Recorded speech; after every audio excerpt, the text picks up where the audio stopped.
ఏ వ్యక్తి అయినా తన ఫీల్డ్‌లో సక్సెస్ కావాలంటే 10,000 అవర్స్ అనే ఫార్ములా ఉంది. నిర్దిష్టమైన లక్ష్యంతో లోపాలను సరిదిద్దుకుంటూ నిబద్ధతతో రెగ్యులర్‌గా వర్క్ చేస్తే 10,000 అవర్స్‌లో ఒక మాస్టర్‌గా ఎదుగుతాడు. అంటే ఏ వ్యక్తి అయినా తను ఎంచుకున్న ఫీల్డ్ గాని, తను ఎంచుకున్న రంగంలో గాని ఒక కాన్స్టెంట్‌గా అంటే తాను రెగ్యులర్‌గా కష్టపడుతూ, తన ఎఫర్ట్స్ 100% పెడుతూ, తను దాంట్లో మాస్టర్ కావాలంటే 10,000 అవర్స్ కష్టపడితే మాస్టర్‌గా ఎదుగుతాడు. ఏదైనా ఒక పర్సన్ తను ఎవ్రీడే 3 అవర్స్ చొప్పున వర్క్ చేస్తే తను సక్సెస్ అవ్వడానికి 10 ఇయర్స్ టైం పడుతుంది.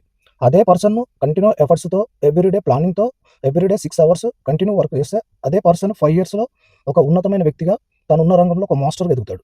బిల్ గేట్స్ సార్ తన ఏజ్ 13 ఇయర్స్ ఉన్నప్పుడు తను ఎవ్రీడే 11:00 నుంచి మార్నింగ్ 6 వరకు కంప్యూటర్ ప్రోగ్రామ్స్‌లో తను ఎవ్రీడే వర్క్ చేసేవాడు. సో కొత్త కొత్త ప్రోగ్రామ్స్ తను కనుక్కోవడం వల్ల ఇప్పుడు ప్రపంచంలోనే ఒక ధనవంతుడుగా ఎదిగాడు.